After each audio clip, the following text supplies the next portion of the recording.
para que puedan ver los demás o voy a repetir. Pues no sé, lo que digan las compañeras. La editemos. Primero la tenemos que editar. Anda, mira, de Colombia, de Murcia. Guau, guau.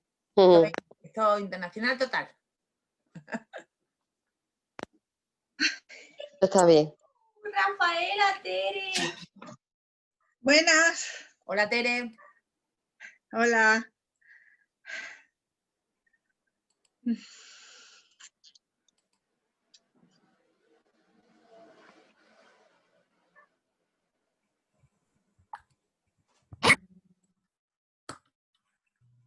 Hola, buenas tardes. Hola, Aurora. Es que no te va a contestar mucha gente porque está todo el mundo con los micros silenciados. Buenas tardes.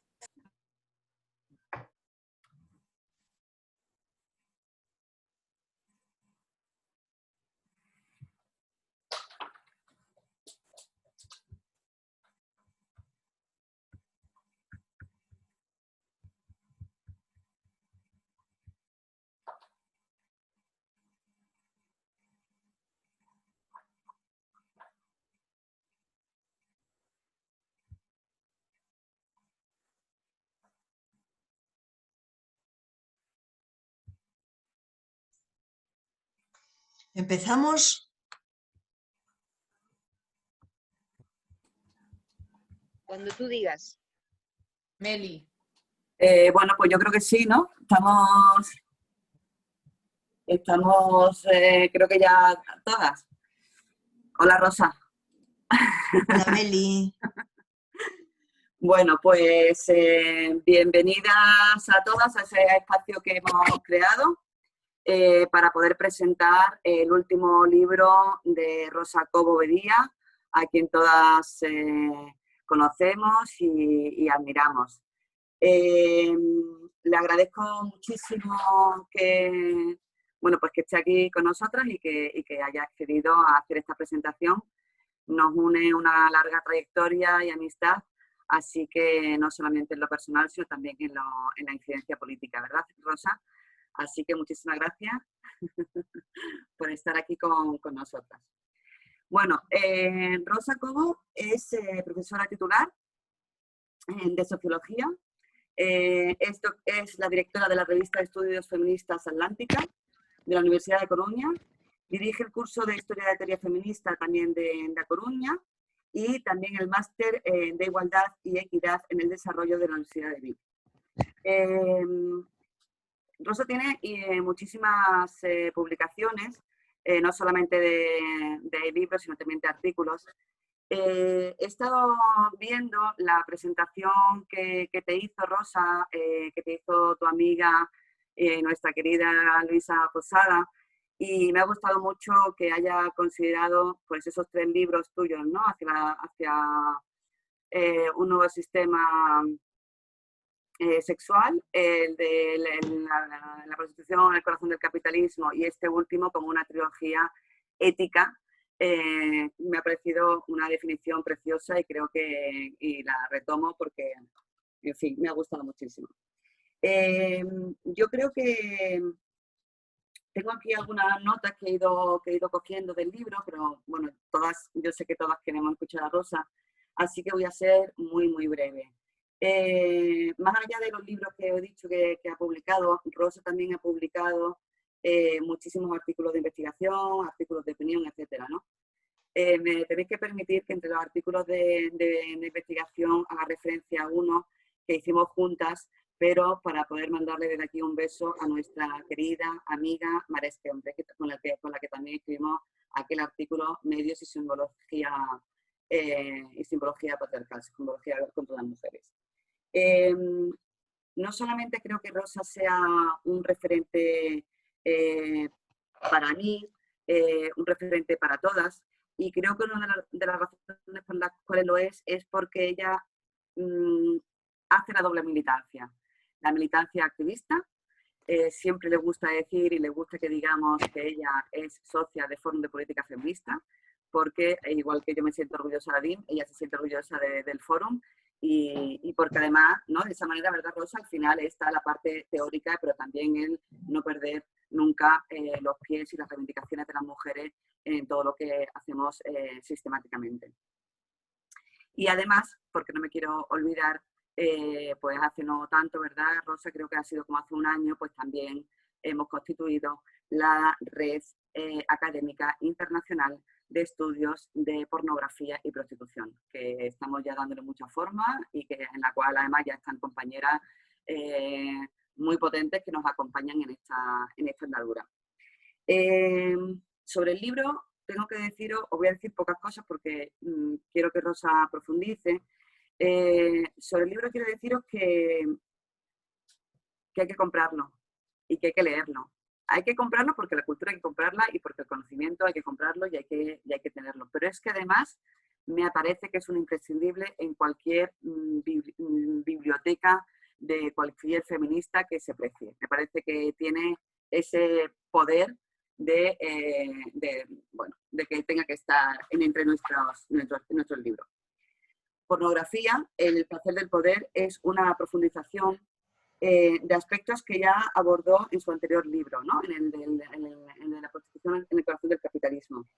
Pero ahora lo hace, y retomo las palabras que te dedicó y que le dedicó Luisa Posada, lo hace como un cuerpo discursivo. Esto para las que ¿no? Nos manejamos un poquito también en la teoría, porque evidentemente ella lo que hace es, mediante el análisis crítico del discurso, hace, y desde la teoría crítica feminista, aborda la cuestión de la prostitución.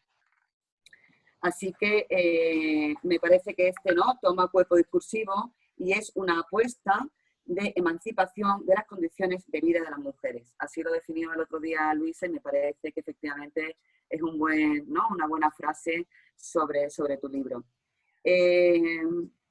Hay 6 capítulos, ¿vale? En el primer capítulo hace referencia a todo lo que tiene que ver con el imaginario sexual y el imaginario pornográfico. En el segundo y tercero alude al significado que tiene la pornografía para reforzar la feminidad y la masculinidad normativas. En el capítulo cuarto enlaza los conceptos de pornografía y capitalismo. Y en el quinto reconstruye el debate feminista, establece la necesidad de que sea analizada la prostitución desde la teoría crítica feminista, como he dicho antes. En el sexto, lo que hace, y último capítulo, lo que hace es denunciar la industria de la pornografía y su vinculación a la industria de la prostitución, porque efectivamente no podemos hablar de pornografía sin hablar de prostitución. No sé, en las presentaciones que he leído, todo el mundo ha leído trocitos de tu libro, Rosa. Yo he pensado, bueno, yo también, ¿no? Porque claro, pues todo el mundo lo hace, pues yo también, ¿no? Y no sé, como mi madre me decía siempre, ¿te gusta leer hasta la letra pequeña? Pues no he sido capaz de quedarme con ningún párrafo, porque yo lo que recomiendo de verdad es que leáis el libro. Así que yo, por mi parte, sin nada más, le dejo la palabra a Rosa, agradeciéndole infinito que esté aquí con nosotras y con nosotros esta tarde. Muchísimas gracias. No sé si oís bien. ¿Se oye bien? Sí. Bueno, lo primero, muchísimas gracias a Meli. Efectivamente tenemos una larguísima trayectoria. No se te pierde. ¿No se me oye bien? ¿No? Sí, sí, se te oye muy bien. Perfectamente. Perfecto. ¿Sí?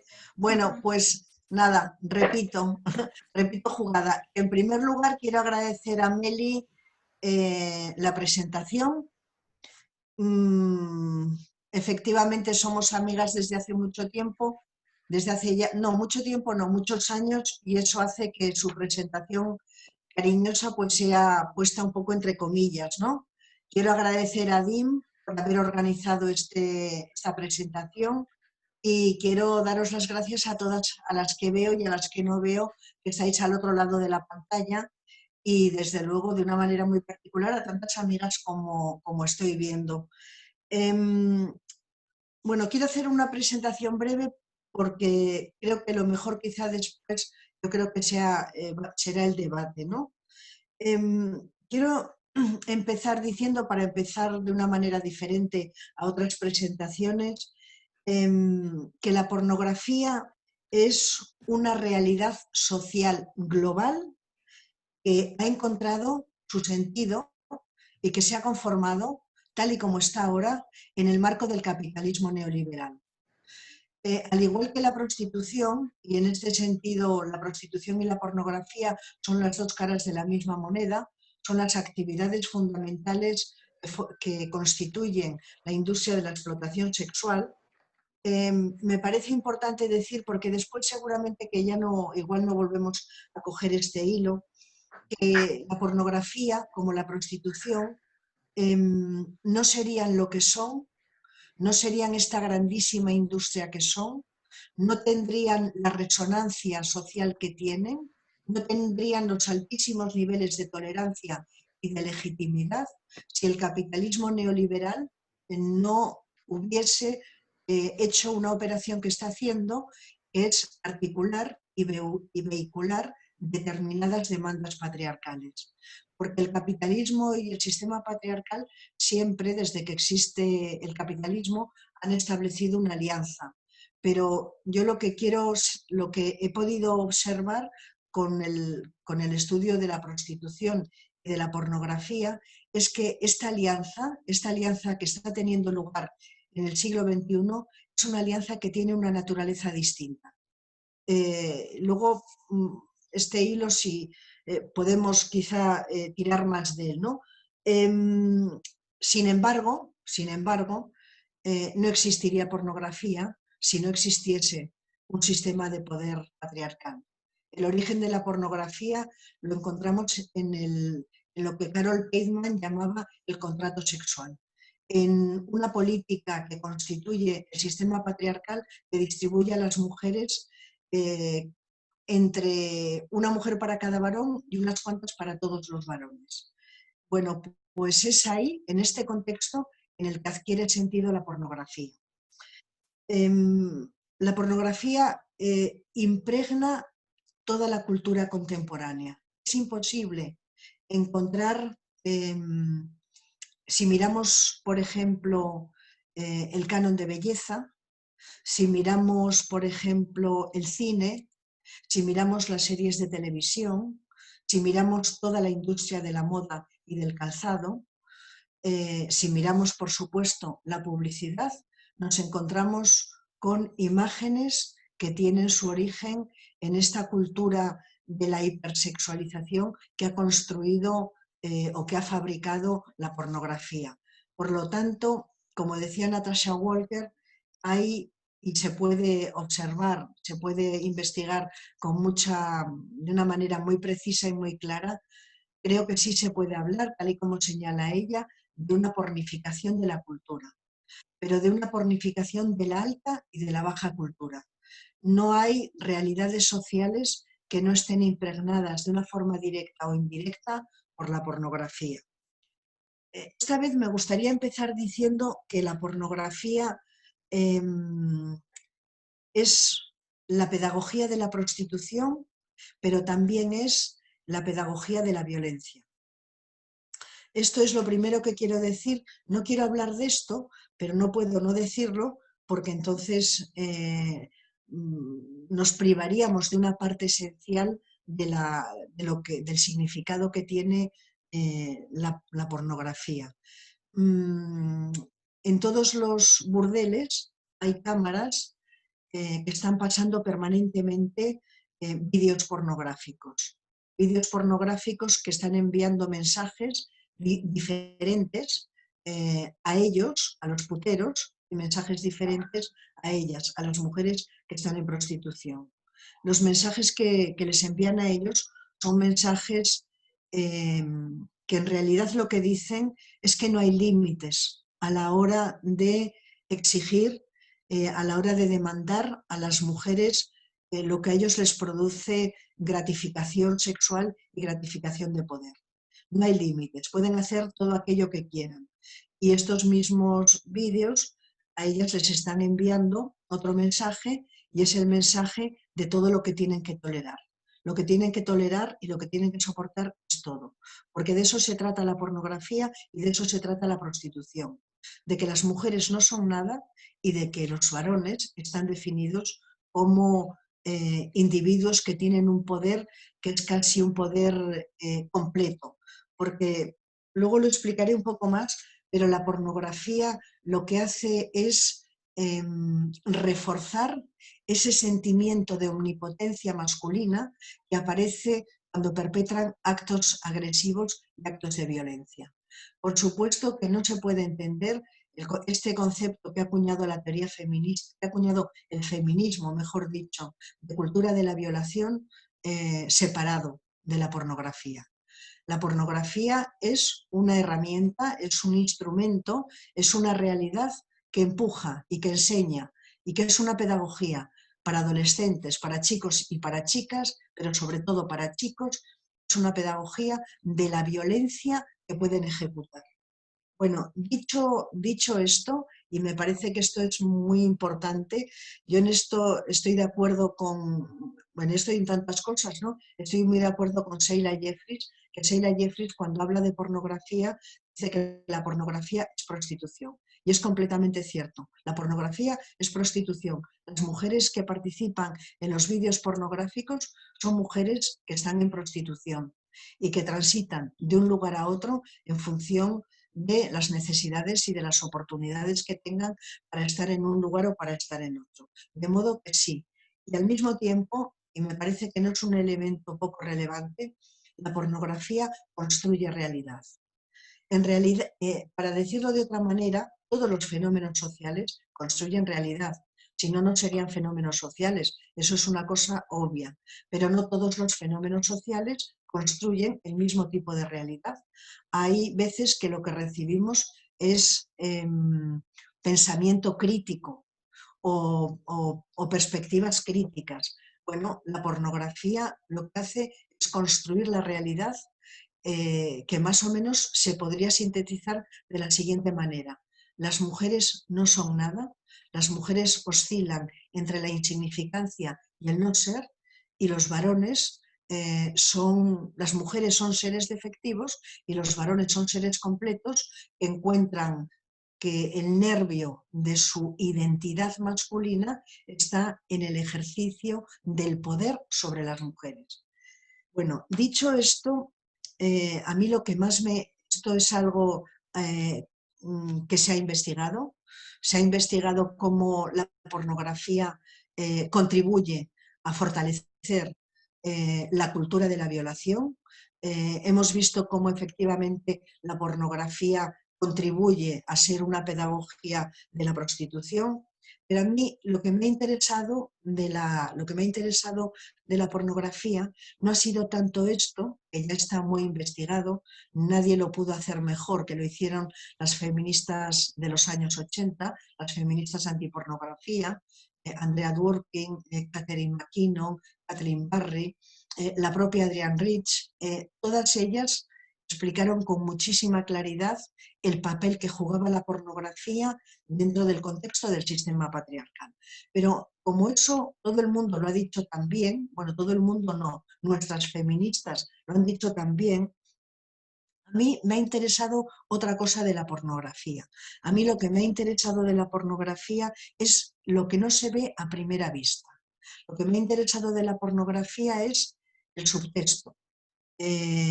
Eso que parece que es evidente, pero que no lo es. Por eso yo he querido entender la pornografía como un orden lleno de sentido. Como un orden lleno de sentido que desde el feminismo se tiene que descifrar. Y se tiene que descifrar por los enormes efectos que produce no solamente sobre las mujeres que están en los vídeos pornográficos, sino sobre todas las mujeres, y a mí me preocupa de una manera muy particular sobre las mujeres jóvenes, sobre las adolescentes y sobre las preadolescentes, porque es precisamente en esa franja de edad de la adolescencia y de la preadolescencia donde ellos ven horas y horas de pornografía y aquello que han visto lo llevan a sus relaciones con sus novias, con sus compañeras, y donde ellos van fraguando de una manera bastante lenta, pero por lo que parece también de una manera bastante importante, van fraguando un discurso misógino, un discurso de la inferioridad de las mujeres. Y los vídeos pornográficos, a ellos les envían mensajes que son leídos por ellos como que las mujeres no valen nada, ¿no? Como de la insignificancia de las mujeres. La pornografía, por supuesto, que es un fenómeno social muy complejo en términos de todo lo que nos cuenta, en términos de todo lo que significa. Desde ese punto de vista, creo que hay que decir que la pornografía está envuelta en muchas capas discursivas. Esas capas discursivas ocultan lo fundamental. Ocultan el origen patriarcal de la pornografía, pero también ocultan la relevancia que tiene el capitalismo a la hora de articular no solamente esta industria, sino a la hora de articular y de proporcionar. Adi, No sé si, que te dé la carta. tenéis que apagar los micrófonos, por favor, porque si no apagáis los micrófonos se oyen cosas como tenéis que dar la carta y cosas de ese tipo. Decía que la pornografía está envuelta en muchas capas discursivas y que esas capas discursivas esconden muchas cosas. Esconden, por ejemplo, el origen patriarcal de la pornografía, pero también esconden la capacidad que ha tenido y que está teniendo el capitalismo para articular este negocio. Pero también esconde cómo la pornografía está siendo leída socialmente de tal forma que los varones sienten que pueden ver pornografía y sienten que no hacen nada malo viendo pornografía. Y yo lo que he querido decir en este libro que he escrito es que los hombres, claro que hacen cosas malas, claro que es malo el ver pornografía por los efectos que tiene, por muchos efectos. La pornografía encuentra su principal legitimación en la filosofía de la exaltación de los deseos individuales. Y esa idea de exaltar la libertad individual y los deseos individuales está en el corazón del capitalismo neoliberal. La legitimidad de los hechos sociales, la legitimidad de los deseos, se encuentra precisamente en esa filosofía de la libertad individual. La pornografía se alimenta de dos lenguajes, el lenguaje del placer y el lenguaje del poder. Y tanto el lenguaje del placer como el lenguaje del poder están en manos de los varones. Los varones viendo pornografía contribuyen a su gratificación sexual, pero esa gratificación sexual solamente encuentra sentido en la medida en que es un ejercicio de poder. Y no confundir el placer con el poder es una de las tareas que son fundamentales para el feminismo. Porque si decidiésemos que lo importante es solamente el placer y no es el poder, la pornografía dejaría de ser un hecho político y se convertiría en un hecho moral. Y la pornografía no tiene que ver con la moral desde este punto de vista. La pornografía tiene que ver con la política, porque es uno de los sustentos y uno de los elementos que contribuyen a la reproducción del sistema patriarcal, pero también contribuyen al fortalecimiento de la masculinidad hegemónica. Y la masculinidad hegemónica es uno de los núcleos sobre los que se articula todo el sistema patriarcal. Ahora bien, a mí lo que me ha interesado mucho, decía, que a mí lo que me interesa de la pornografía es un poco la agenda oculta, lo que no se ve. Y lo que no se ve a la vista es que la pornografía pone en pie un nuevo orden de designación sobre las mujeres. Los varones heterodesignan a las mujeres y se autodesignan a sí mismos, porque no designa quien quiere, sino quien puede. Solamente puede designar quien tiene poder para hacerlo. Y no es lo mismo escribir la historia a que te escriba la historia. No es lo mismo contar lo que tú has hecho que cuenten lo que no has hecho o que distorsionen lo que has hecho. Yo he tomado como punto de partida la hipótesis fundamental del libro, la he tomado de un concepto que a mí me parece que es muy interesante, que maneja Celia Amorós, que es el concepto de el relevo de las heterodesignaciones patriarcales.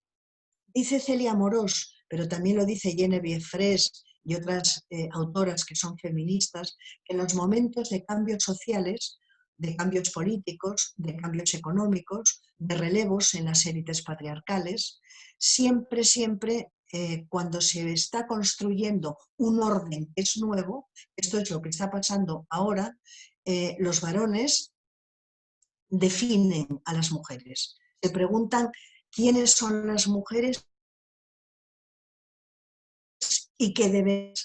Creo que estaremos de acuerdo todas con que se está creando un orden nuevo y que ese orden nuevo requiere que las mujeres ocupen espacios diferentes, bueno, ocupen los mismos de siempre, más otros nuevos, y que las mujeres, sus comportamientos, por decirlo de esta manera, sus roles sean funcionales a este nuevo orden que se está creando.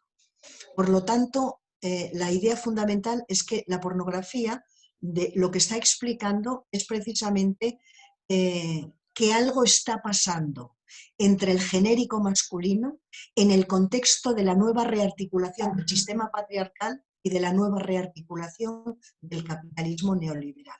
Algo está pasando. Ahora, la pregunta es, ¿qué es lo que está pasando? Bueno, yo creo, esto es una hipótesis que yo trato de argumentar a lo largo de todo el libro.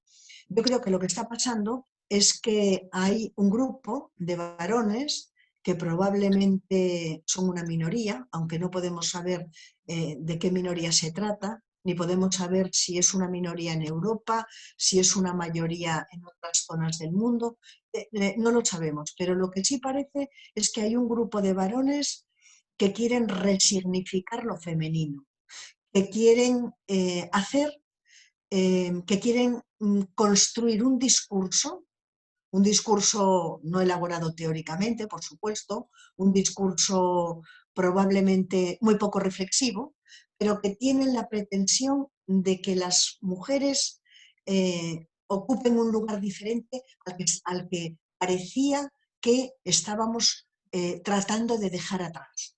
Algunas hemos podido dejarlo atrás y otras no han podido hacerlo, pero están intentándolo. Y otras que no están intentándolo, pues tienen modelos de quienes lo han intentado y lo han conseguido o lo están consiguiendo. De modo que la pregunta es, este grupo de varones, este colectivo masculino, ¿quiénes son? Bueno, yo creo que este colectivo masculino yo los denomino los bárbaros del patriarcado, porque son grupos fraternales, en el sentido de la fratría, son grupos fraternales que están vinculados a las economías ilegales y están vinculados a determinados procesos sociales en los cuales las mujeres son definidas como la absoluta insignificancia. Estoy pensando, por supuesto, en los proxenetas, estoy pensando en quienes no se quieren autodefinir como proxenetas porque probablemente no tienen ningún vínculo directo o que sean dueños de burdeles o de pisos o de distribuidoras de pornografía. El Banco de Irlanda tiene distribuidoras de pornografía, por poner un ejemplo, o General Motors, por poner otro. Son los chavales que forman las maras, son los padrotes, son los lover boys, son todos los que tienen que ver con la cultura del narcotráfico, con todas estas pandillas de hombres, de chicos y de hombres que son mercenarios de diversas industrias o de diversos negocios que son ilegales. Bueno, de lo que se trata es que este grupo, que ha encontrado un poco su sentido, lo ha encontrado alrededor de todos estos negocios y alrededor de toda esta industria, quieren que las mujeres seamos algo diferente a lo que queremos ser. Quieren acabar con cualquier proyecto emancipador y lo que pretenden es convertir a las mujeres en servidoras sexuales y convertir a las mujeres en servidoras reproductivas, convertir a las mujeres en servidoras domésticas y convertir a las mujeres en servidoras laborales como las que están en las maquilas, trabajando por nada 12 y 14 horas diarias por salarios de pobreza y salarios de miseria que apenas les permiten ni siquiera poder sobrevivir y hacerse cargo de las familias que tienen. Este grupo está emitiendo su discurso, creo que está emitiendo su discurso en muy buena medida a través de la prostitución y a través de la pornografía. La pornografía que está al acceso de todo el mundo porque no solamente es gratis, sino que se les mete a los chavales por los ojos, está ofreciendo un modelo nuevo de feminidad y está ofreciendo un modelo no tan nuevo de masculinidad. Pero en todo caso, los dos modelos están presentes en a través de la pornografía. Por lo tanto, esta es la hipótesis de la que estoy partiendo, es la hipótesis de que hay un grupo de varones que están pidiendo entrada a las élites, que en este momento son las élites hegemónicas. Esas élites que también son patriarcales, pero que se han visto obligadas a dejar el discurso y las prácticas de la misoginia, a debilitarlas, en algunos casos a dejarlas en otro lado, a dejarlas al lado en otros casos. Esos varones que hoy son hegemónicos y que por supuesto tienen una enorme resistencia a que las mujeres podamos emanciparnos, a que podamos encontrar espacios de poder, a que podamos ser autónomas sexualmente, a que podamos ser autónomas desde el punto de vista económico, lo han aceptado como un mal menor y han puesto, yo creo que esto es para que lo podemos hablar, ¿no? Pero yo creo que han puesto a lo que no están dispuestos a transigir, y a lo que no están dispuestos a transigir es a que las mujeres se emancipen de las relaciones de pareja y de las relaciones familiares. ¿Que trabajen y ganen un salario? Sí. ¿Que ocupen pequeñísimos espacios de poder? Sí. Pero que sin embargo las relaciones de pareja ellas tengan una posición de subordinación, aunque a veces no tengan la apariencia de ser de subordinación, creo que eso es el límite que estas élites más racionales, por decirlo de esta manera, no están dispuestos a transigir. Ahora, estas élites, este grupo de varones, estas fratrías, entre las que están toda esta gente que está, todos estos hombres que están alrededor de la economía criminal, desde los dueños hasta los mercenarios, donde también tenemos que meter, por supuesto, a todos aquellos que perpetran violaciones, a todos aquellos que perpetran abusos, a todos aquellos que son autores de los feminicidios. Es este grupo de varones los que están pidiendo paso y los que quieren que las economías ilegales se conviertan en economías legales y los que desean que su discurso, porque la legitimidad de su discurso es fundamental para la legitimidad de sus negocios. Bueno, dicho esto, que me parece que este es de alguna forma, este es el núcleo del libro, yo quería decir algunas cosas sobre qué es lo que pretenden, ¿no?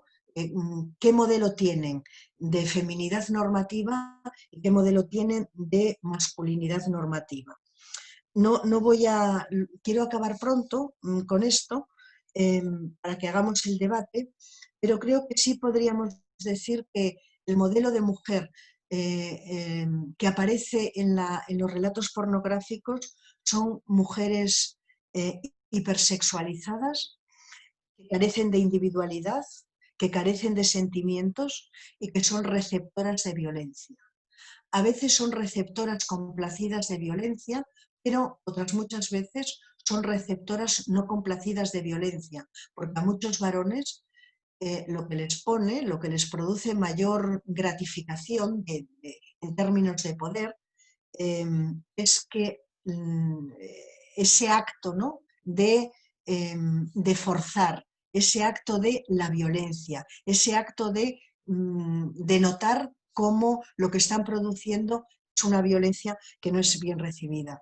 En la pornografía las mujeres son definidas como objetos y no como sujetos, como seres pasivos y no como seres activos. Son receptoras de violencia y no ejecutoras de agresiones. Son víctimas y no victimarios. Son proveedoras del placer masculino y al mismo tiempo tienen necesariamente que abdicar del placer propio, porque eso no es constitutivo de la pornografía. De modo que este es el modelo que aparece. La pornografía no reconoce a las mujeres como sujetos de su deseo. Creo que sería más correcto decir que la pornografía persigue la aniquilación simbólica de lo femenino.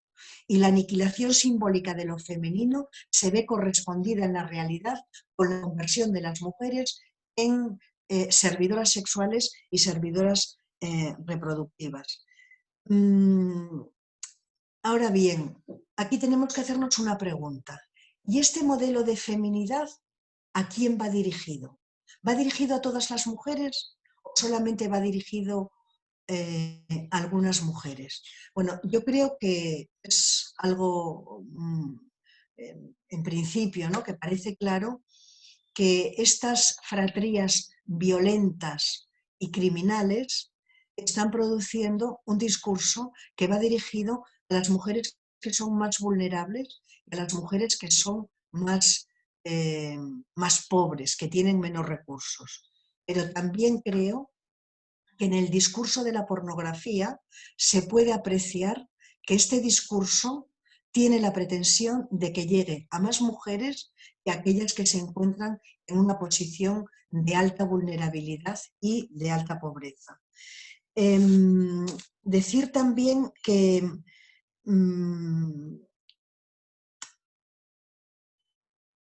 no sabemos cómo va a salir esta disputa que hay entre esos varones que quieren acceder a formar parte de las élites patriarcales y quienes ahora tienen la hegemonía de las élites patriarcales. Pero tal y como yo lo veo, creo que hay muchos elementos que están, de los que dependerá, ¿no?, no relevo, porque yo no creo que haya relevo, pero sí puede haber una entrada.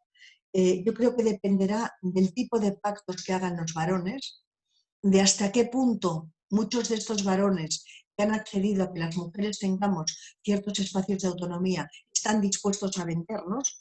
Por lo tanto, dependerá del tipo de afiliaciones horizontales que establezcan unos varones y otros entre sí. Pero yo creo que también va a depender de otra cosa, de la articulación que haga el movimiento feminista, de cómo seamos capaces de resolver los debates internos que hay dentro del feminismo, pero no solamente los debates internos, quizá no está bien dicho, sino esos debates que desde fuera se exportan hacia dentro del feminismo y que en realidad no han surgido del corazón del feminismo, sino que han encontrado algunos puntos de entrada, sobre los que por otra parte no quiero, no quiero seguir. Ese es el modelo de feminidad, mujeres hipersexualizadas. Y sabemos que la sobresexualización de cualquier colectivo social siempre entraña un discurso y un mensaje de inferiorización. Se sexualiza a quien se quiere dominar o a quien está en una posición de subordinación y se quiere seguir subordinando. ¿Cómo es esa feminidad, cómo es esa masculinidad hegemónica que aparece con bastante claridad en los relatos pornográficos? bueno, yo creo que están promoviendo una nueva cultura emocional en la que son elementos centrales el dominio sexual sobre las mujeres, una exhibición exagerada de virilidad y de hipermasculinidad, la desconexión de cualquier sentimiento de empatía, la clausura de la reciprocidad, la clausura también de la intimidad y la exaltación del deseo propio. Ahora bien, sí, es muy importante la pornografía para los varones y es muy importante por lo siguiente, porque el porno, la pornografía sutura algunas heridas y repara las fracturas de la subjetividad de aquellos varones que han visto mermados sus demandas de hombría debido a las luchas de muchas mujeres, luchas individuales, en última instancia son siempre luchas colectivas en sus relaciones de pareja, pero también en los distintos ámbitos sociales. Quería decir otra cosa que me parece que es importante y es lo siguiente, y con esto ya voy a querer acabar. Para que este yo masculino pueda fructificar y pueda cristalizar históricamente para grupos más amplios de varones y para grupos más amplios de mujeres, ¿no?, como objeto, se necesita apoyo institucional. No hay ningún hecho social que pueda convertirse en global, que pueda convertirse, como diría Durkheim, en universal, si no tiene apoyos institucionales fuertes. Y el primer apoyo institucional que tiene indudablemente la pornografía del siglo XXI, lo que Luis Ballester llama la nueva pornografía, es indudablemente el mercado. El mercado está articulando esta industria, pero no es solamente el mercado, también es el Estado. El Estado tiene en sus manos decir que no a la pornografía y lejos de decir que no, está diciendo que sí. Lejos de decir que no, está haciendo que la pornografía se convierta en un consumo cada vez más fácil y en un consumo, por otra parte, cada vez más criminal. Pero también segmentos de la academia. Segmentos de la academia que están defendiendo, dicen que no defienden la pornografía, pero que defienden la libertad de expresión o que defienden la libertad sexual.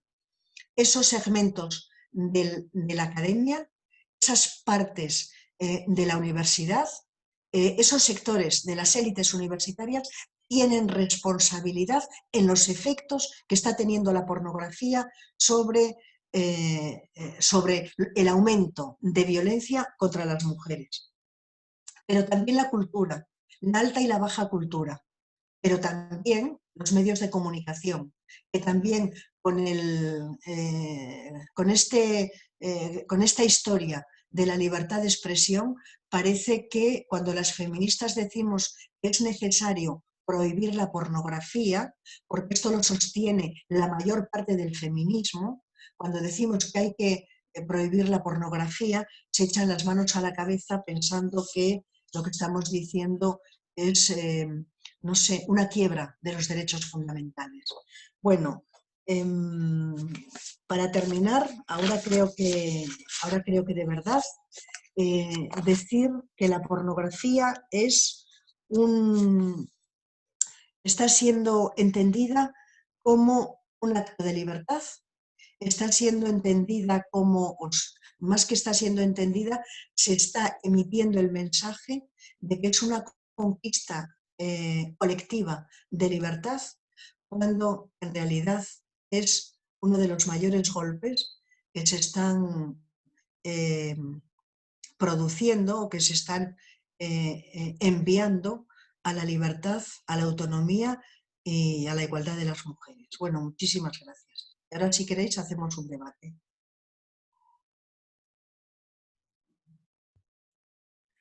Muchísimas gracias, Rosa. Imaginémonos que estamos en un foro no virtual, sino físico, y recibe el aplauso que todas te damos por tu intervención y por regalarnos este nuevo libro y esta nueva reflexión. Mirad, para abrir el debate, vamos a intentar que las dificultades, porque somos muchísimas en el grupo, os pedimos por favor que pidáis la palabra por el chat, ¿vale? Yo voy apuntando y os voy dando la palabra. Hay algunas que no estáis identificadas en vuestros, por ejemplo, pone iPhone o lo que sea, así que si por favor podéis también decir vuestro nombre, pues yo voy dando la palabra.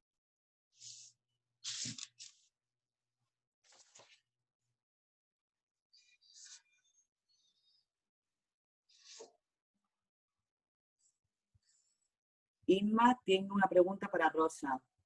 Adelante, Inma.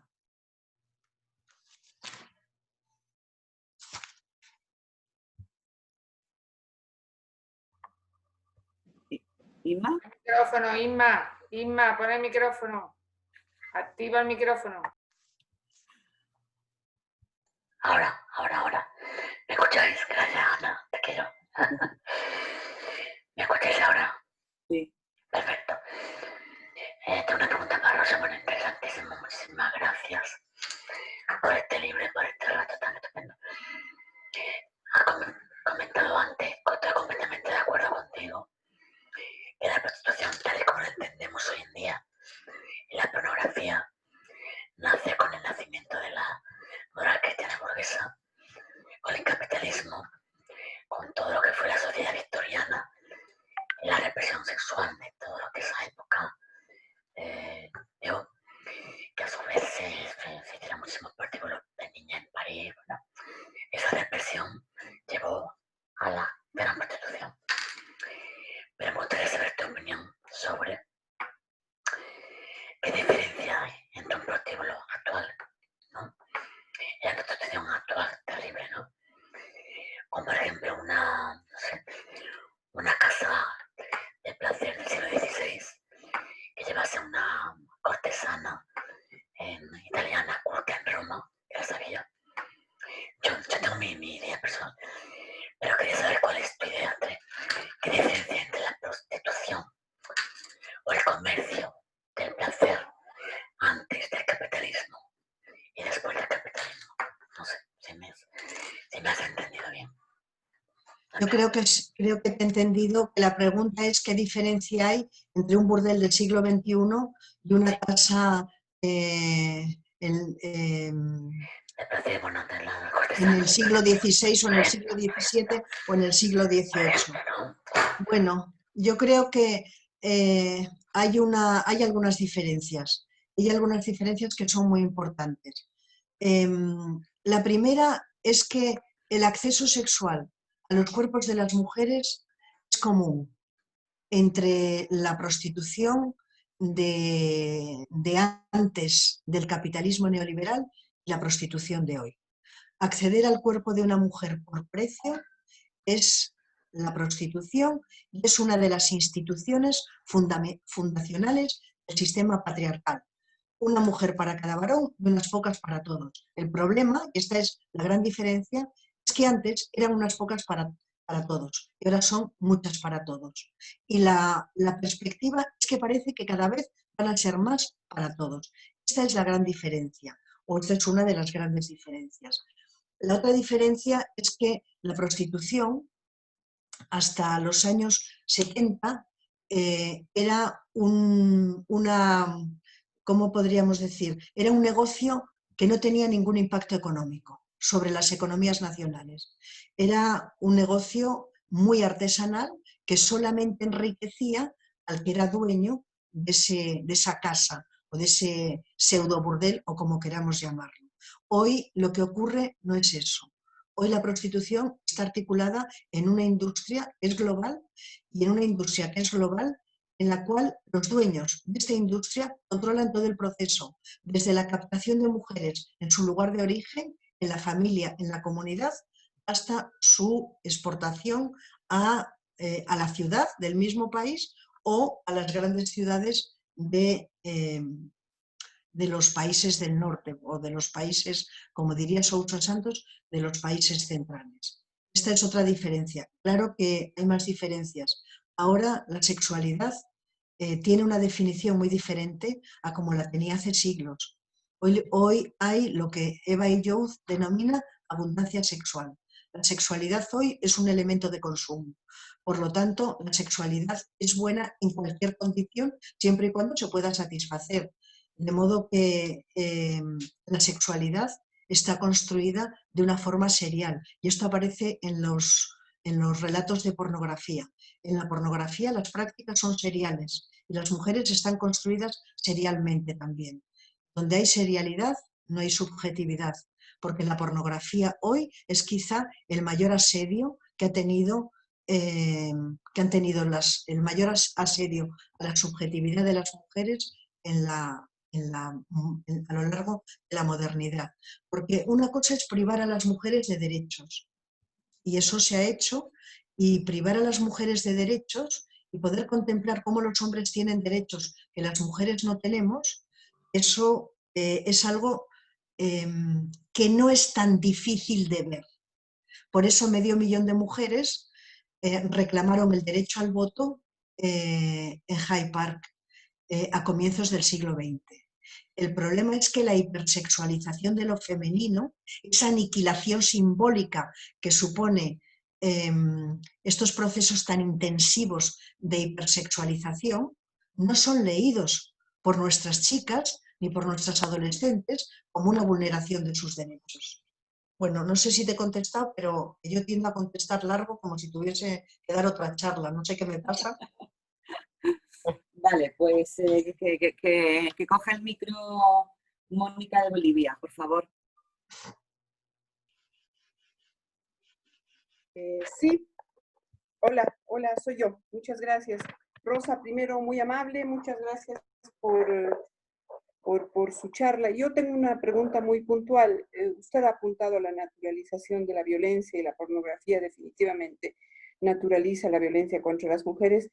No quisiera caer en lo ingenuo, porque todo lo que usted dice como especies de salida, es decir, nosotros feministas en Bolivia promover la identificación de la violencia para las adolescentes, sobre todo mujeres, niñas y mujeres, es una tarea, la sabemos.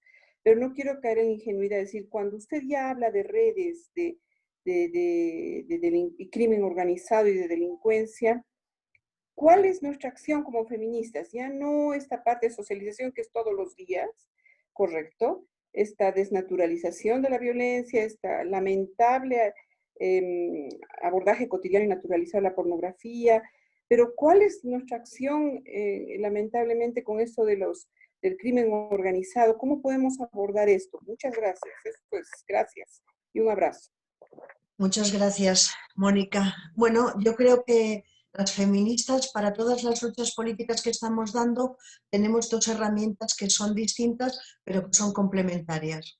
Por una parte tenemos las luchas políticas en la sociedad civil, es decir, producir un discurso crítico sobre la pornografía, hacer acciones políticas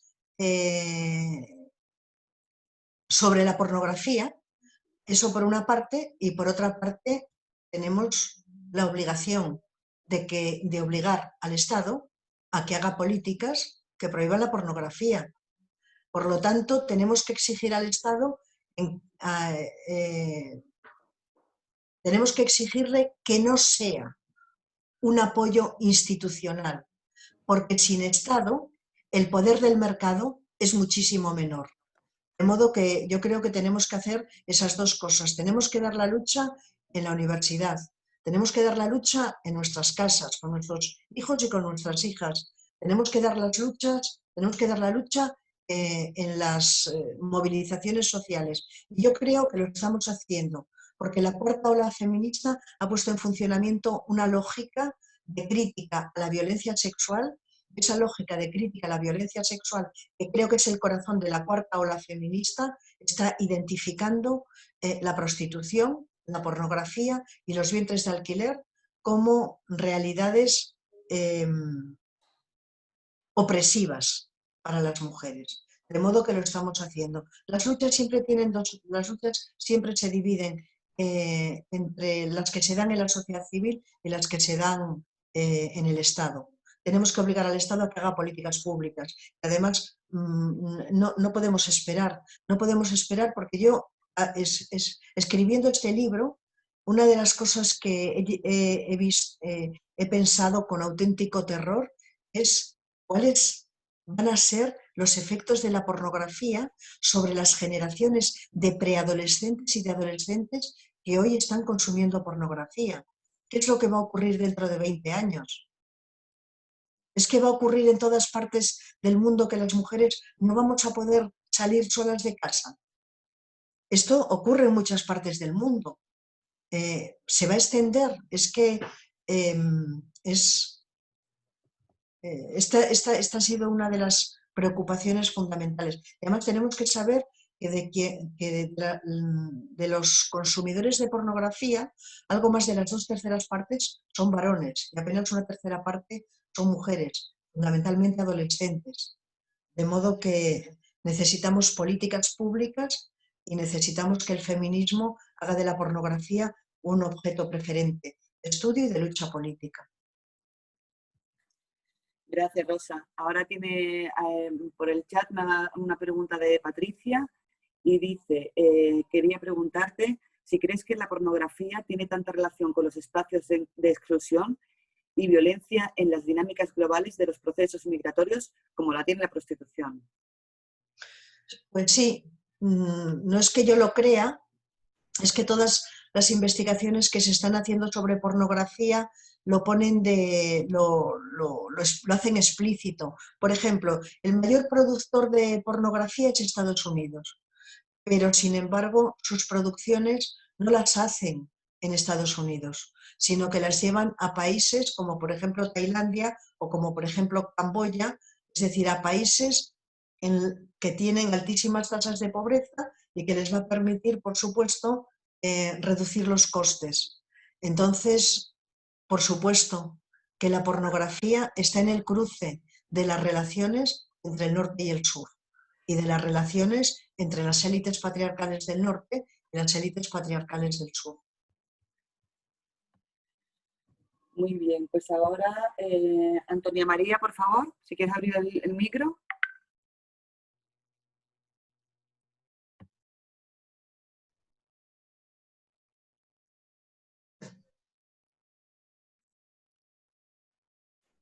Antonia María. Antonia está hablando, pero no se le escucha. Ah. Será un problema del micro. Sí. ¿Me escucháis ahora? Ahora Sí, vale. Es que no funcionaban muy bien los cascos. Que, como estaba diciendo, que muchas gracias a Rosa por su intervención y su presentación. Gracias a la Asociación ADIP por permitir que yo pueda estar aquí hoy. Gracias, Meli. Y mi pregunta es la siguiente. ¿Qué papel tienen las mujeres, es decir, las madame en todo esto? ¿Qué papel tienen las mujeres o las que mandan en los burdeles o las que son intermediarias? No sé, verá. Sí, ¿qué papel tienen en esto? Bueno, pues el mismo papel que, bueno, para empezar, ese negocio artesanal que era la prostitución hace 40 o 50 años, ese negocio se acabó. Ese era un negocio en el que había unas cuantas mujeres que estaban marcadas por biografías no solamente de pobreza, sino también por biografías de no aceptación social porque tenían elementos, ¿no?, como mujeres solteras que habían tenido hijos, etcétera, ¿no? Y casi siempre había un dueño y casi siempre había una madame que era la que gestionaba de una forma muy paternalista, como si aquello fuese una gran familia, que no lo era, por supuesto, que gestionaba esos pequeños negocios, ¿no? Esos pequeños negocios artesanales que no tenían ningún impacto económico sobre las cuentas nacionales. Bueno, los burdeles de hoy no tienen nada que ver con eso. Los burdeles de hoy son, vamos a decirlo de esta manera, no solamente los burdeles, sino las redes, ¿no? Son auténticas maquilas del sexo. Son fábricas en las que se explota a las mujeres. O son, como dice Amelia, como dicen otras feministas, son auténticos campos de concentración. Hay un sistema que podríamos denominar fordista para explotar y para obtener plusvalía económica y plusvalía sexual de estas mujeres para que puedan engordar las cuentas de los criminales, de sus dueños.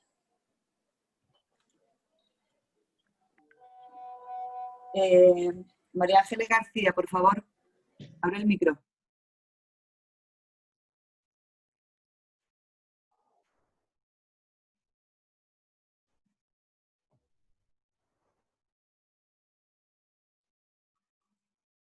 María Ángeles García. Está hablando, pero no se la oye. El micro.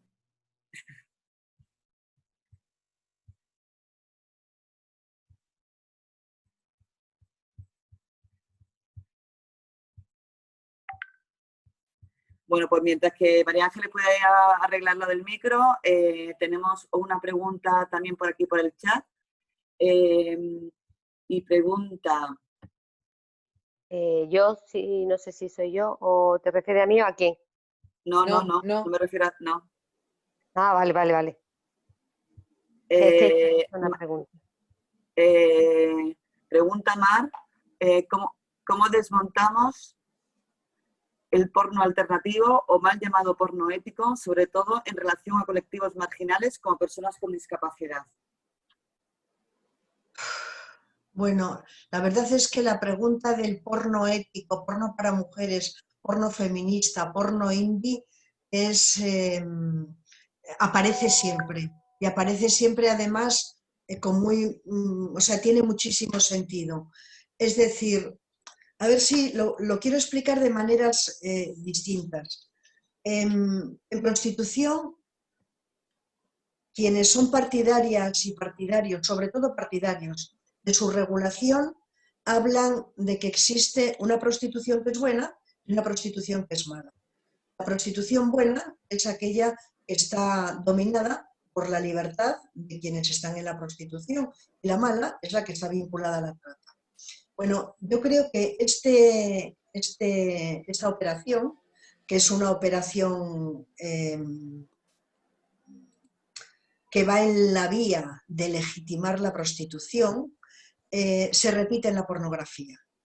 Y entonces nos encontramos con voces que dicen que la pornografía mainstream, la pornografía hegemónica, es mala, pero que hay una pornografía que es alternativa, que es buena. Y esto lo dice, en fin, bueno, sabemos que hay muchas voces que lo dicen. Como yo en mi libro lo que he estado investigando es la pornografía mainstream. No he investigado la otra pornografía, pero como yo sabía que esta pregunta me iba a surgir, porque es imposible que no surja, estuve viendo en la última parte del libro, estuve viendo pornografía para mujeres, o como la quieran llamar, ¿no? Entonces, ¿qué es lo que yo he visto de esa pornografía? Yo lo que he visto es que es una pornografía que es menos sórdida que la mainstream, o que una buena parte de la mainstream. He visto que hay menos violencia contra las mujeres en los relatos pornográficos del porno para mujeres. He visto que a las mujeres que participan en estos relatos tienen ¿cómo diríamos? Tienen un papel más activo, pero lo que he visto también son otras dos cosas. Una es que el esquema fundamental sobre el que se constituye la pornografía es la de satisfacer las fantasías sexuales y de poder de los varones, está presente en la nueva pornografía. Esa es una de las cosas que he visto. Y otra de las cosas que he visto, de otra manera diferente, es que algo más de las 2/3 partes de que consume pornografía son hombres y algo menos de una tercera parte son mujeres. De modo que aún queda mucho mercado. Y de lo que se trata, esta es la percepción que yo tengo, yo creo que este porno está buscando mercado en un caladero que es distinto. Está buscando mercado en el caladero de las mujeres. De modo que, bueno, yo tengo una posición crítica contra el porno para mujeres, porque en general tengo una posición crítica contra el porno, y tengo una posición crítica contra el porno porque el porno está diseñado para satisfacer las ansias de placer y de poder masculino. Y yo, como feminista, no puedo estar de acuerdo.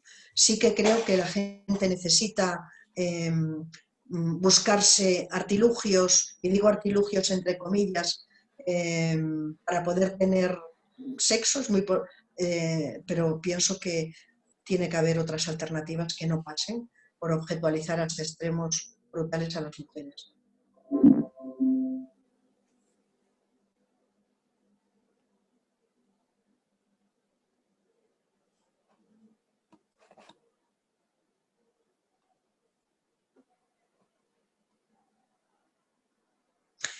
Un momento, Meli, ¿me oyes?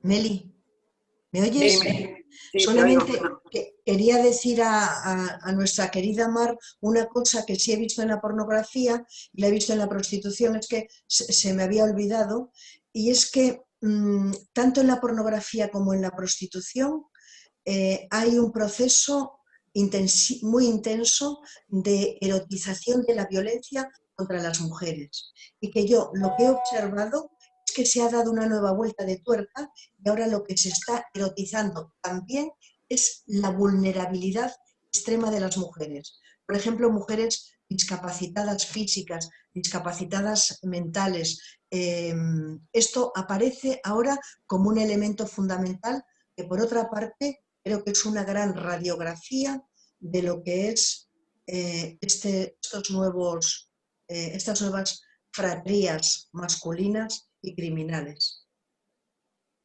Gracias, Rosa. Enar, ¿tienes la palabra?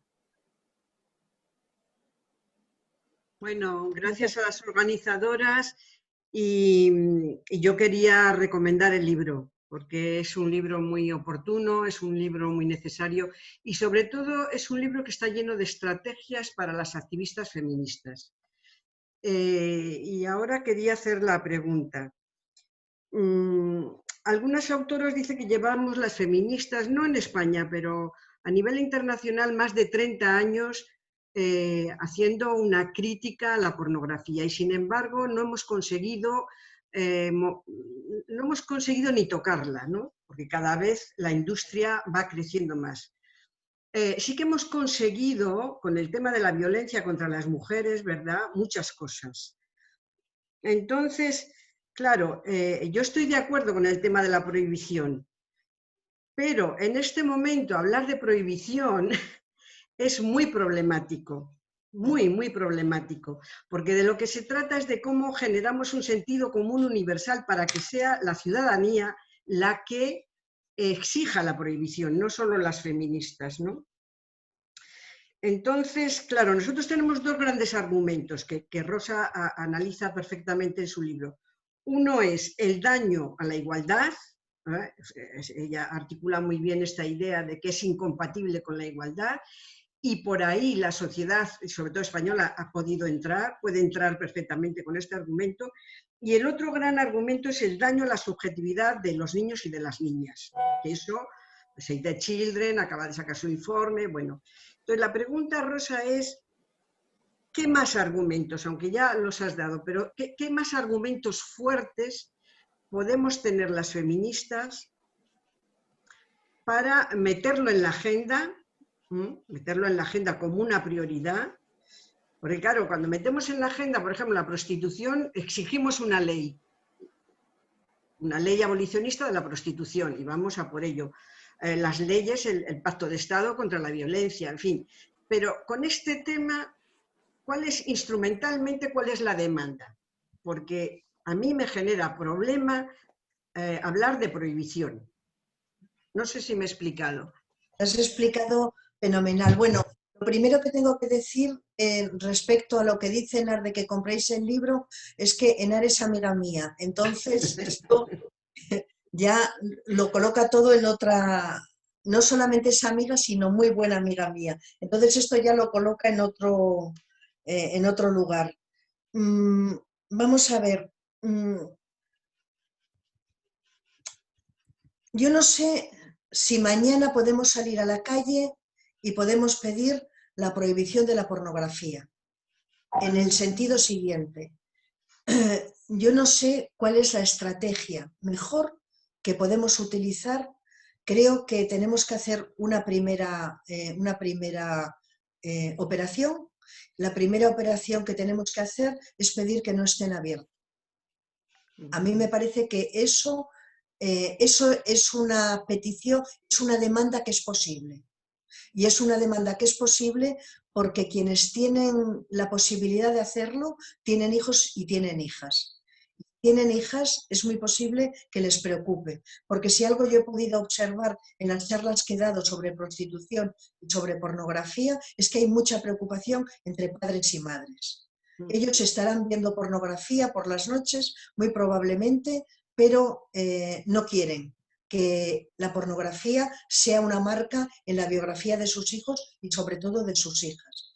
En las madres he visto mucha más preocupación, de modo que la primera cosa, por lo tanto, es pedir que no estén abiertos. Esa es la primera. La segunda es que ese argumento, ese sentido universal, es decir, que consiste, para leerlo de otra manera, se está generando una masa crítica contra la pornografía. Yo creo que sí. Yo creo que se está generando una masa crítica. Lo que pasa es que creo que no ha cuajado aún. Yo tengo un defecto, tengo varios, pero tengo uno que es el del optimismo. Es fatal porque distorsiona muchísimo los análisis. Pero yo he visto que están pasando muchas cosas al mismo tiempo. Veo a padres y madres que no quieren que sus hijos e hijas consuman pornografía. He hablado con varias terapeutas que explican cómo están recibiendo a hombres y a mujeres en sus consultas con problemas derivados del consumo masivo de pornografía. A ellos porque son incapaces de retomar una relación sexual con sus novias, mujeres o compañeras normal, entre comillas, es decir, que les guste a ellas, en ese sentido digo normal, y a ellas porque han entrado en un lugar que les da pánico, que les produce dolor y en el que no quieren continuar. De modo que yo creo que ese es otro lugar en el que está... Luego, por otra parte, estamos las feministas. Y las feministas hemos conseguido en el siglo XXI una voz poderosa. Ahora, esa voz poderosa que tenemos, que yo creo que la tenemos, claro, tiene muchas dificultades porque las demandas que tenemos son tantas de ellas son tan acuciantes que tenemos que calibrar cuál es el lugar que tiene que ocupar dentro de nuestra agenda la pornografía. Yo creo que tiene que ocupar un lugar importante. Y creo que tiene que ocupar un lugar importante porque yo creo que aún no hemos visto los peores efectos de la pornografía. Yo estoy convencida que los peores efectos los vamos a ver dentro de 15 o de 20 años. Y yo creo que van a surgir otros muchos lugares en los que van a contribuir el día que todos ellos cristalicen en decir que no a la pornografía. De momento yo creo que no estén abiertos. Yo creo que eso es la primera cosa. Yo creo que hay otros, el argumento de la igualdad es un argumento fundamental, pero sobre todo también tenemos que dar otro tipo de argumentos. Por ejemplo, yo me hago esta pregunta. ¿Un hombre puede estar viendo pornografía de incesto porque es lo que le pone y después aparcar esa mirada que le está excitando cuando ve a su hija y a las amigas de su hija? Es que esa pregunta nos la tenemos que hacer. Un hombre puede encontrar altísimos niveles de gratificación viendo imágenes de violencia contra las mujeres y puede aparcar esa mirada, o esa mirada va a determinar su relación con las mujeres. Las feministas sostenemos que la mirada no se puede aislar y no empieza y termina en lo que estás viendo, porque si esto fuese verdad, entonces no existiría la publicidad, porque no generaría influencia sobre quien la está consumiendo. Entonces, no sé si te he contestado, y a mí el argumento que más me parece que es más, los que más me preocupan es el de la violencia contra las mujeres, pero también el de la definición de lo femenino como solo sexo. La hipersexualización es ahora mismo el mayor atentado, bueno, no es el mayor porque tenemos tantos, no, pero es un atentado a las mujeres que quienes se ven conminadas a seguir ese modelo son mujeres que están perdidas para la libertad, son mujeres que están perdidas para la igualdad. Entonces, para mí, ese argumento, después de haber visto muchos relatos pornográficos, yo me he quedado con dos cosas, sobre todo, una de las mujeres, ¿no? Una es la violencia y la otra son los altísimos grados de hipersexualización que borran prácticamente cualquier rasgo humano de las mujeres. Bueno, ya cerramos las palabras con las que quedan por intervenir, si os parece bien. Lidia Fernández te pregunta si compartes que programas como La Isla de las Tentaciones de Telecinco ayudan a normalizar e introducir a la chavalería en la pornografía. Bueno, yo ya le dije a Lidia que yo no había visto La Isla de las Tentaciones, que había leído sobre La Isla de las Tentaciones, pero La Isla de las Tentaciones en realidad es el emblema de muchísimos programas que salen en televisión, sobre todo de la televisión que se llama basura. Por supuesto, la pornografía impregna la baja y la alta cultura y la impregna ofreciendo un modelo de lo que tiene que ser una mujer de verdad, como decía Aznar. ¿Os acordáis de aquello de una mujer-mujer? Bueno, pues una mujer-mujer para todos estos programas es una mujer que está dominada por la hipersexualización. Entonces, por supuesto que si la alta cultura es peligrosa, la baja cultura, con este consumo tan masivo, es peligrosísima. Pero no sé yo si vamos a poder pedir la prohibición de la pornografía, la de La Isla de las Tentaciones, la de Sálvame. No sé si vamos a poder pedir tanta cosa, pero desde luego no será porque no tengamos razón. Nani, ¿quieres hacer tu pregunta? Sí, gracias Meli.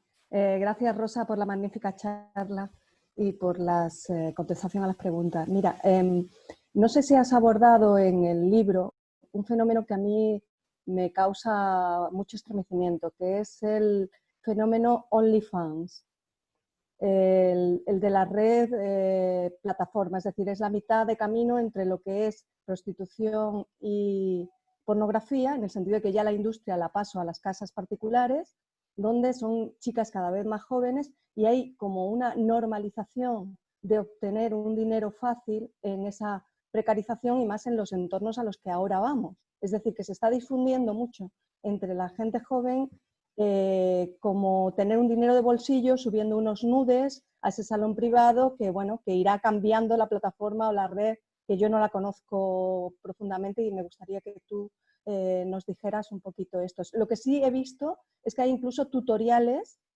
de jóvenes, de chicas a chicas, de chicas muy jóvenes, de 18 o 19 años, diciendo cómo es su experiencia y cómo hacerlo, cómo entrar y cómo sacarte un dinero y un sueldo de OnlyFans.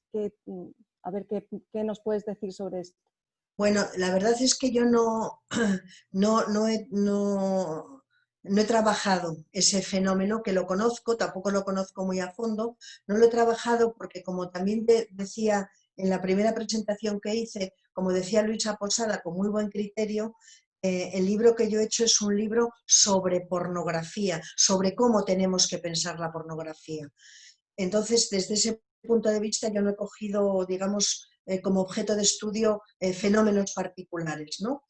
Pero conozco OnlyFans y conozco sobre todo este tipo de, he leído, no lo he visto, este tipo de vídeos en los que chicas que no tienen que ver ni con la prostitución ni con la pornografía, en el sentido de que no son profesionales de la pornografía ni tampoco están en prostitución, representan determinadas prácticas sexuales que saben que tienen un alto grado de demanda. Y no solamente lo hacen adolescentes, lo hacen chicas que son jóvenes, con el objetivo, diversos objetivos, pero hay uno que es fundamental, es de obtener algo de dinero y también obtener, en algunos casos, también obtener cierta resonancia en las redes sociales, ¿no? Bueno, esto es...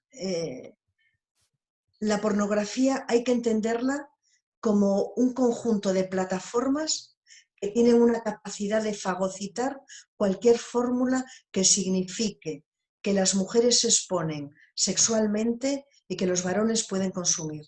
OnlyFans es una más de ella que al mismo tiempo también pone de manifiesto cómo se están pulverizando los límites entre realidad y ficción. Lola Calvillo.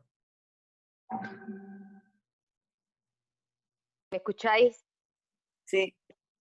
Espera que voy a poner, bueno, que tal y como he escrito ahí, no sé, no tengo conocimiento de si, perdón, en los burdeles se permite la entrada a menores que consumen pornografía.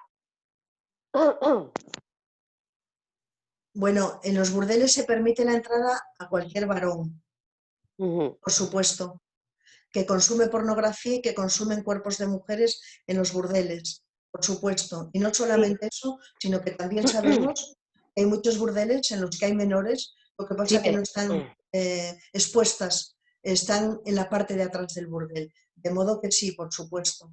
Que consumen prostitución, quería decir. Y lo que a mí me preocupa muchísimo es cómo convencer a la juventud de que la prostitución no se decide libremente, porque hoy por hoy ni lo tengo, bueno, pues la experiencia en mí me cuesta, es uno de los temas más polémicos entre mi hija y yo, que tiene 25 años, ¿no?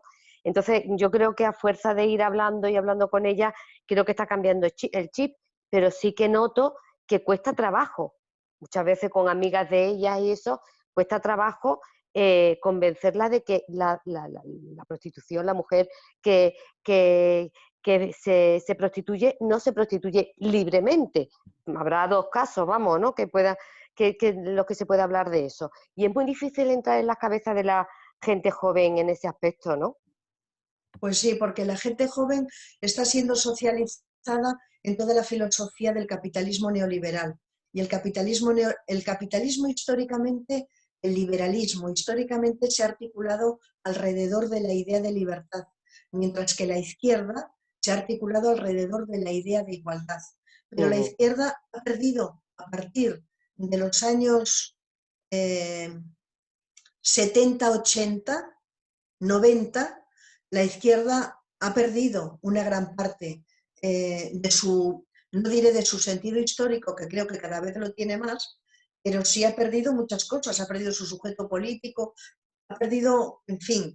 En todo caso, la izquierda, para decirlo de esta forma, la izquierda a partir de los años 70 ha recorrido itinerarios que son muy complicados, porque son itinerarios en los que el principio ético y político de igualdad ha quedado muy diluido. Cuando la izquierda se ha inclinado por las políticas del reconocimiento y por las políticas de la identidad, ha invisibilizado la idea de igualdad. Cuando la izquierda más moderada ha decidido que, como no tenía sujeto político, iba a tomar a una parte de las clases medias y juntarla con las de las clases trabajadoras y otros sectores intelectuales para tener un sujeto político de referencia en torno al cual hacer sus políticas, o por lo menos proponerlas, o luego otra cosa es que haga otras. Pues lo mismo, la idea de igualdad también ha sufrido un golpe, porque se han agarrado mucho más a una idea de igualdad mucho más formal que a una idea de igualdad mucho más material. Entonces, ese ha sido el telón de fondo sobre el que ha podido actuar el capitalismo neoliberal, que ha colocado en el centro del escenario histórico la idea de libertad, y la ha colocado no en un sentido, no la libertad como autonomía, no la libertad como la posibilidad de concretar un proyecto personal emancipador, sino la libertad como la satisfacción de deseos que tienen que ver con el consumo. Porque la prostitución hoy es leída como consumo y la pornografía es leída como consumo. Y el consumo ¿no? Entonces... y la libertad sexual está muy, creo que muy confundida entre la juventud. Lo que es realmente la libertad sexual creo que no hay la Pues suficiente información sobre qué es exactamente y cuáles son los conceptos reales de la libertad por lo sexual. menos creo que podemos decir que ni la prostitución ni la pornografía encarnan la sexualidad y que la prostitución y la pornografía tienen muy poco que ver con la sexualidad, tienen que ver con el placer masculino y con el poder masculino, pero no tienen que ver con la sexualidad ni con el placer de las mujeres. Así que dile a tu hija que ninguna mujer quiere ser penetrada doble y triplemente y que ninguna mujer quiere, como decía la superviviente Rachel Morán, decía: yo a las 6 de la tarde lo que quería que me pusiesen en la mano era un bocadillo para poder merendar, no quería que me pusieran un pene. Es facilísimo de entender.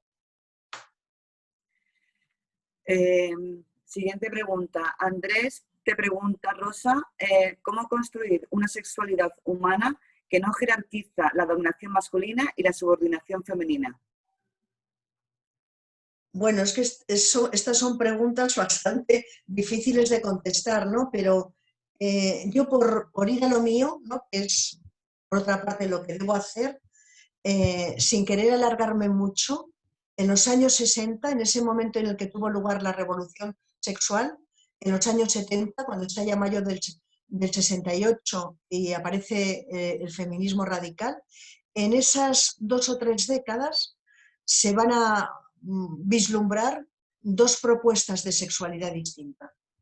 Una propuesta de sexualidad patriarcal que ha desembocado en la pornografía y en la prostitución, y va a haber otra propuesta que la va a demandar el feminismo y otros sectores de mujeres, como por ejemplo Sher Haidt, etcétera, en la que se promueve una forma de vivir el sexo que sea compartido, que sea recíproco y que ninguno de los deseos domine el deseo de unos, no domine el deseo de otras.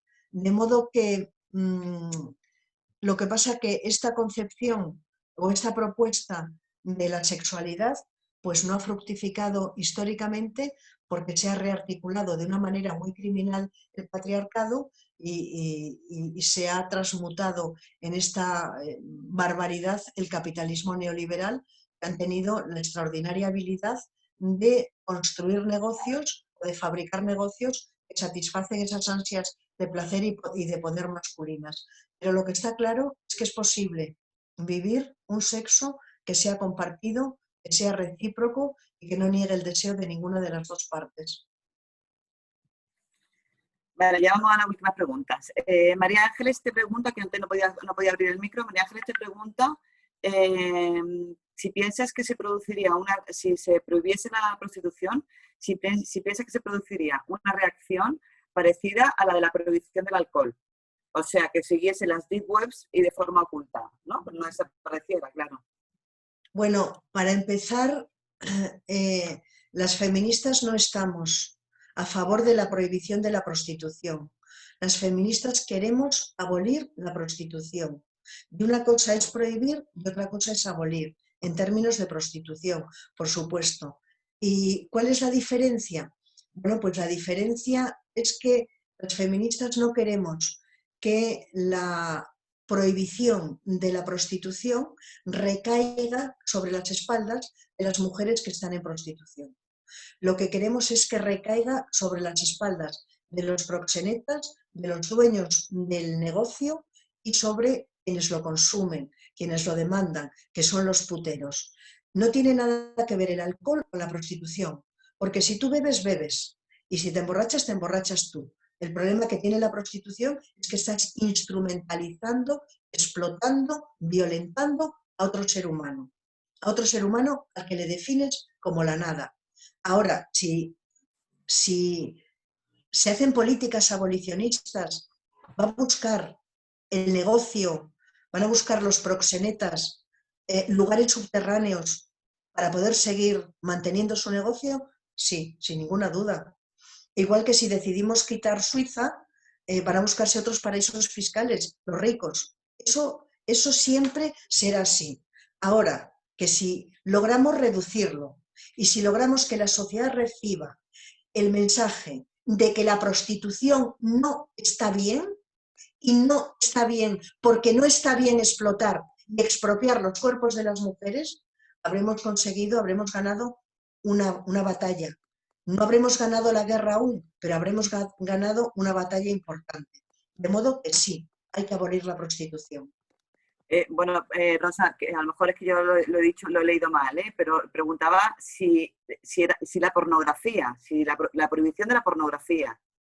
Ah, no de la prostitución. Sí, de la pornografía pudiese tener y fuese por las deep webs y tal, pero vamos, que yo creo que la respuesta es que sí, ¿no? Siempre buscarán subterfugios para seguir, en fin. Por supuesto que lo harán y yo creo que tenemos, porque las feministas llevamos muchísimos años reflexionando sobre lo que tenemos que hacer para acabar con la prostitución y visibilizamos primero los negocios criminales, visibilizamos después los puteros, hemos ido visibilizando las necesidades de las mujeres que están en prostitución, que son responsabilidad de la propia sociedad.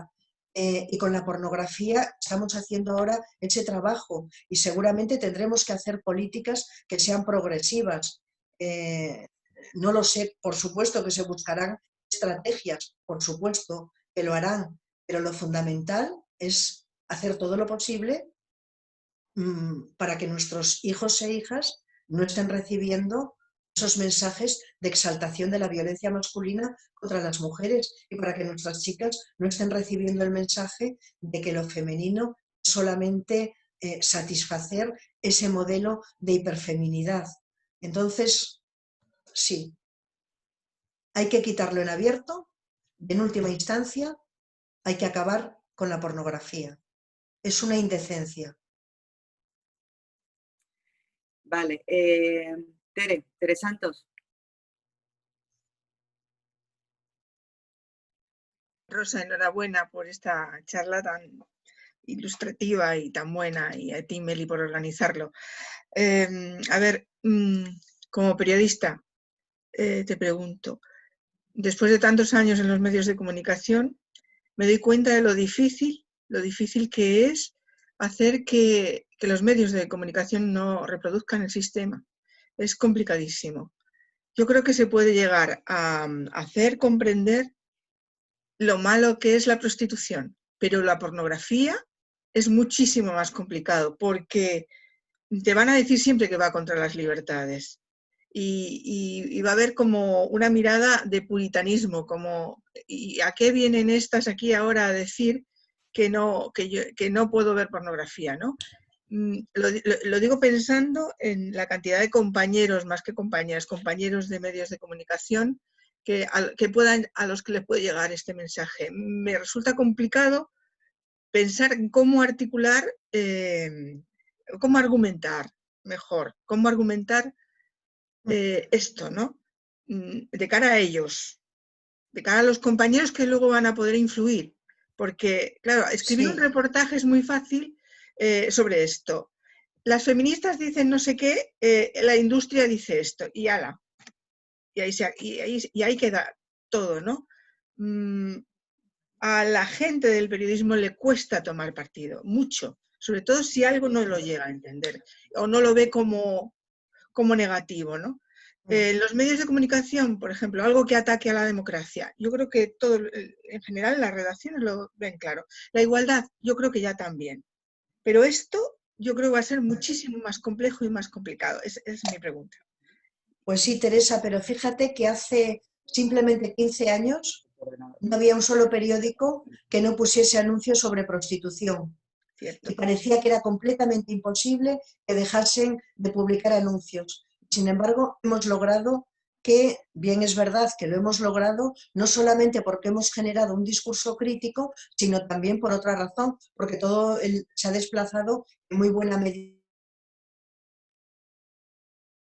a las redes sociales y más concretamente, por supuesto, la pornografía es uno de los canales fundamentales de contactos para prostitución. O sea que es posible hacerlo.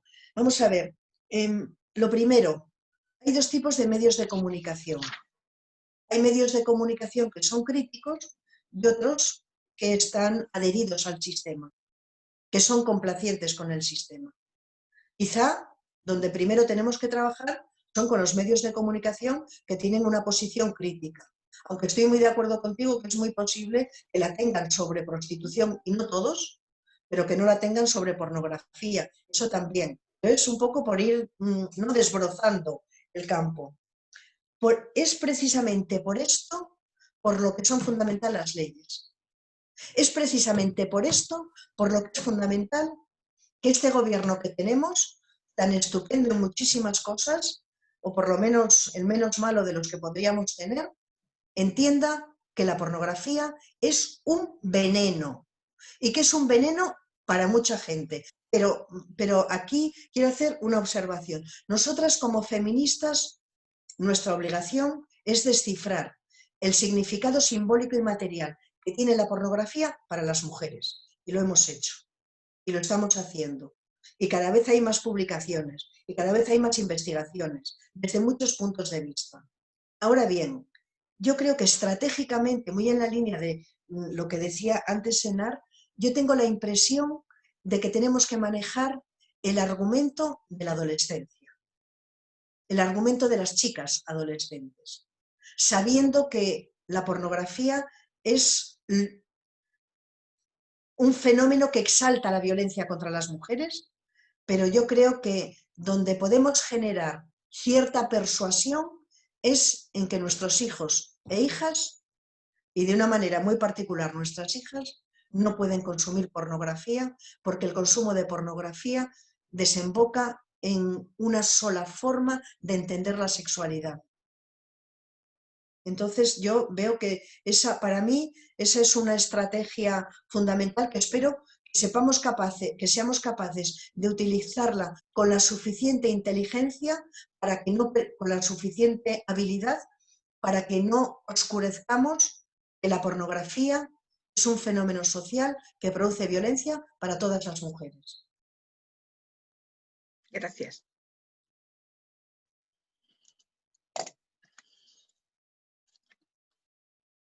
Bueno, pues tiene la palabra Marina Subirats.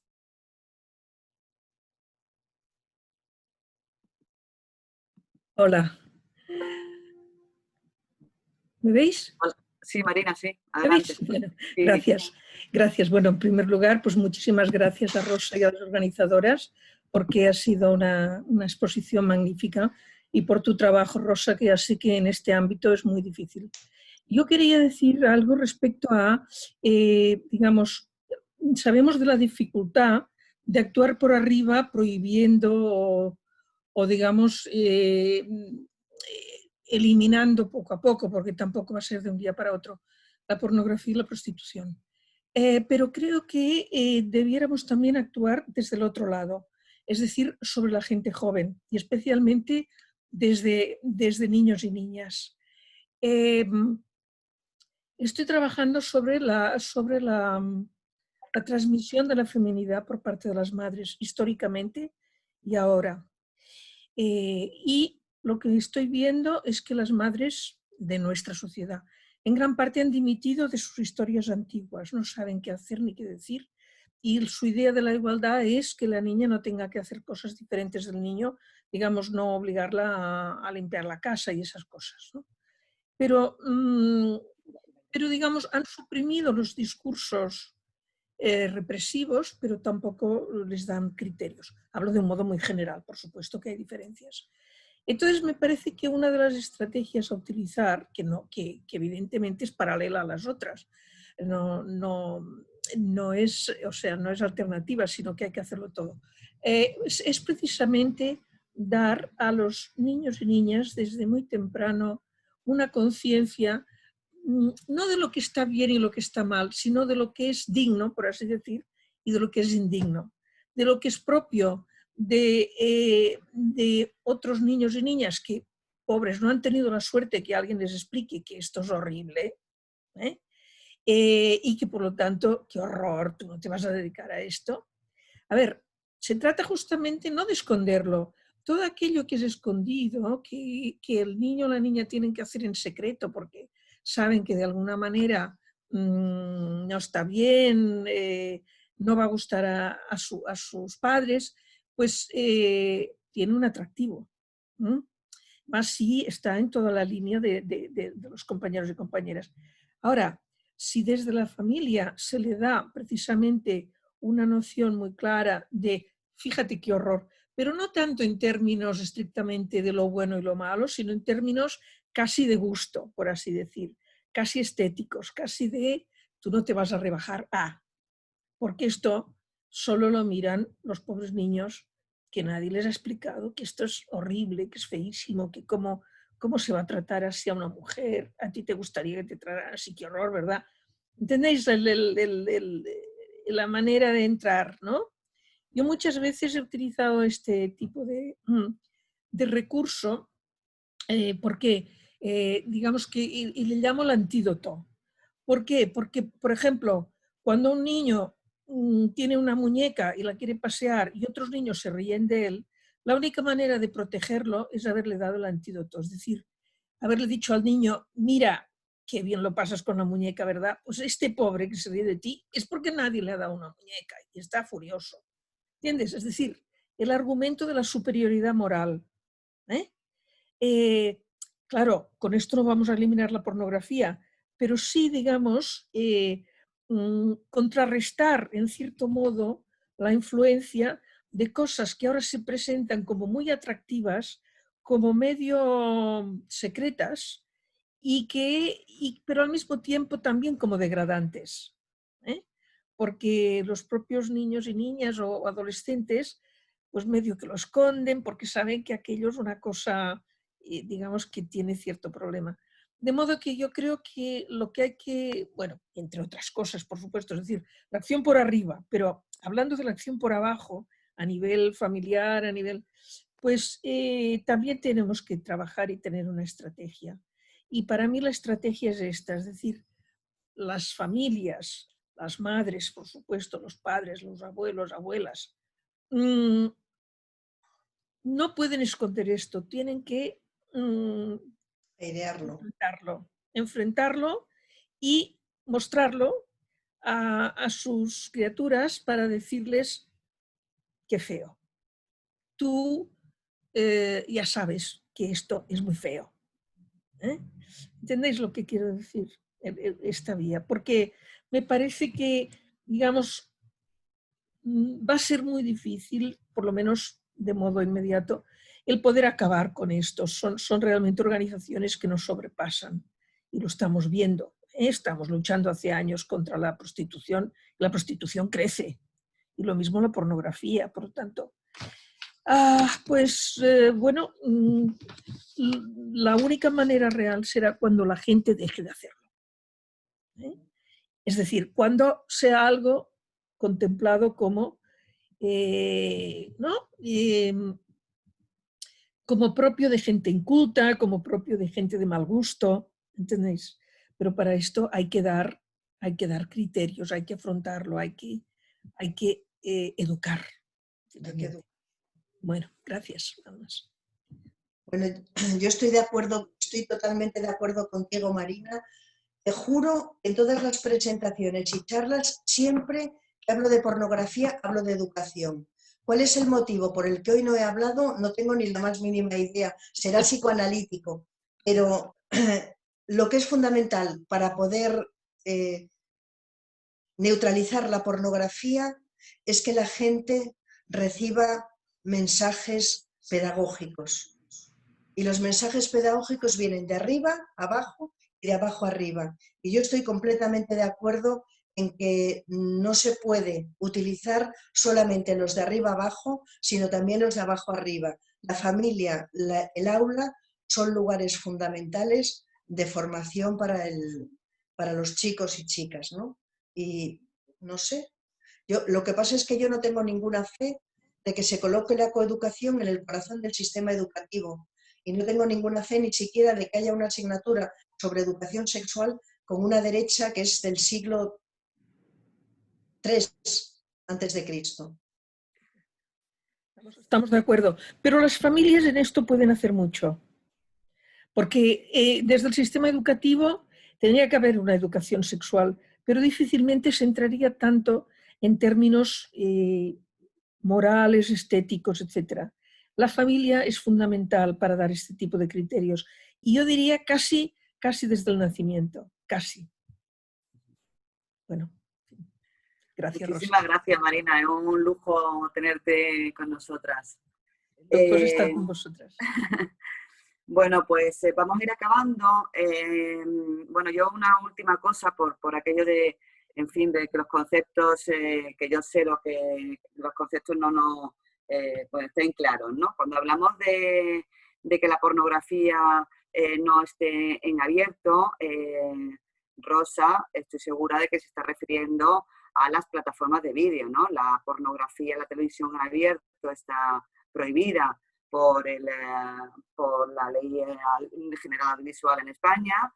Lamentablemente no tenemos un consejo audiovisual a nivel estatal, ¿no? Que pueda hacer que se cumplan esta prohibición. De hecho, es uno de los puntos del Pacto de Estado contra la Violencia de Género. Y lo último es que efectivamente se ha intentado pues que esto forme parte de la directiva europea que tiene que ver con el control sobre los contenidos en las plataformas de vídeo, pero la directiva pues es bastante más laxa de lo que a nosotros nos gustaría y en fin, y de lo que a nosotros nos gustaría y lo que debería de ser, ¿no? Así que nada, Rosa, no te veo de pronto. A ver, ¿estás? Sí, está Meli. No sé, yo la veo bien. Rosa. ¿No me oyes? ¿No me ves? Ahora sí. Ahora sí. Bueno, pues nada, Rosa, que mil gracias, ¿vale? Que seguimos en ello y a ver si podemos investigar algo juntas, ¿no? Y seguimos en la tarea. Sí.